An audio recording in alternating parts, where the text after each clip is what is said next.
Sue Smith sitting in for Aaron Rand. Great to be with you. And it's starting to look a bit stormy out there, so watch out for that. And certainly stormy in labor relations between WestJet and its flight attendants. So Canada's second largest airline is set to go on strike as early as Sunday. Early Thursday, the union representing WestJet flight attendants issued a 72-hour strike notice. WestJet responded by issuing a 72-hour lockout notice, and now they're reportedly parking planes, so it's not looking good. John Gradek is a faculty lecturer of operations and integrated aviation management at McGill. He joins us on the line. Good afternoon, John. Afternoon, Sue. So what's the latest that you're hearing on the strike negotiations? Oh, they're still going back and forth along this ping pong match, back and forth, trying to get their positions into the public's view and to negotiate in the public domain, which is not a place you want to do that. You basically want to make sure all of those negotiations take place behind closed doors.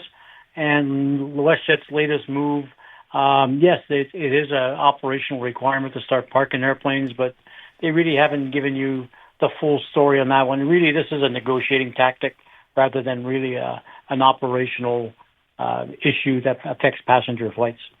Yeah, and I guess in the public domain, the airline tends to have the upper hand because nobody wants to be inconvenienced. No, I think that, but this inconvenience we saw last summer with Air Canada, that when the same issue got brought up by the union at Air Canada last summer, that public opinion last summer with the Air Canada flight attendants was strongly in favor of the union and of the flight attendants being recognized to have pay for work being performed. Mm-hmm. So I think the same feeling is going to be showing up with WestJet's passengers and Canadians in general, that they don't understand why are these flight attendants not getting paid for work that they're performing. And I think WestJet is using this credit hour approach, which is like a bump up of the actual salaries to kind of reflect on average what you would normally be spending in terms of time preparing for a flight. But that's old school. That's long gone in terms of a practice. The airlines in the U.S. have basically been paying flight attendants for the work that they're performing on the ground for the last 3 years. Air Canada is starting to do that, and now it's WestJet's turn to pay the piper. So you're sort of jumping to the response to that, but could you just outline exactly what the flight attendants are asking for? Well, they're asking for, right now the paycheck that they get, and and people look at the pay, and they're getting $35 an hour. Some of them get up to $90 an hour.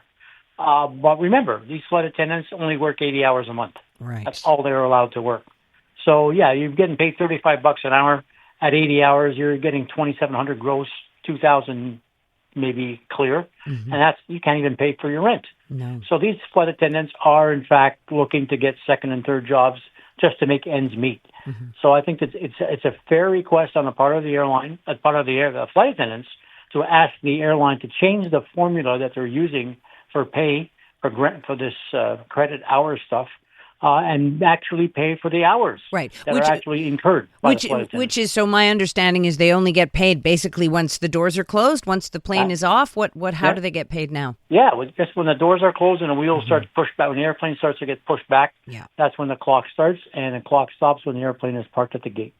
And all the other time that the work is done by the flight attendants, not being recognized on your paycheck, it's being recognized generally as saying, well, instead of paying you $24 an hour for your flight, we're going to pay you $35 an hour.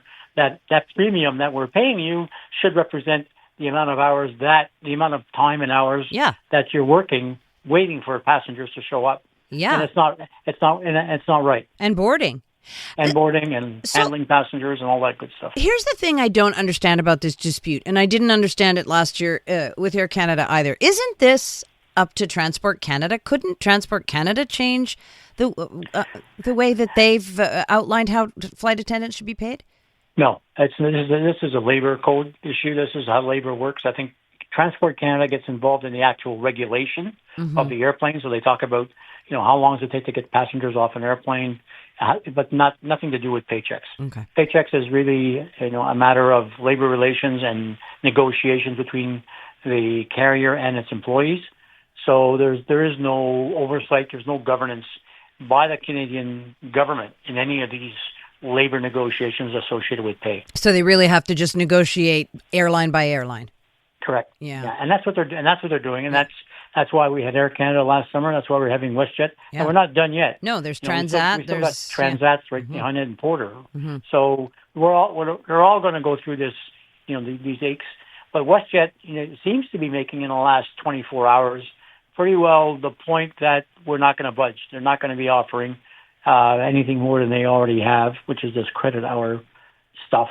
And they're willing to take a strike. And I think that's where we'll see how much intestinal fortitude WestJet has, because this strike is going to cost them millions per day. And it's going to inconvenience a lot of passengers. So I think that we're going to see the government intervene or try to intervene. That didn't happen in the Air Canada strike. It didn't work with Section 107 of the Labor Relations Code being acted. And WestJet is looking. I think they want the government to solve this problem. I think the government's basically saying, let's solve it at the negotiating table rather than get imposition of a arbitration process. Right, and I mean, it's not like it's an essential service. The passengers do have alternatives. What is the airline saying to passengers? Well, they gave you a choice. They said, on earlier this week, they said if you had a flight between July 30th and August 4th, give us a call and we'll try to accommodate you at a later date. Right. But not cancel your ticket. Not allowed to cancel your ticket. Uh-huh. If you cancel your ticket, you pay all of the fees, and it's non-refundable, and you get nothing back. But now, if the strike does happen on Sunday morning, now the different story plays. The WestJet cancels. They have to call every passenger, offer the passenger an alternative travel, air that gets the passenger to this destination within 48 hours. So with other airlines. With other airlines. Wow. And all at WestJet's expense. Yeah.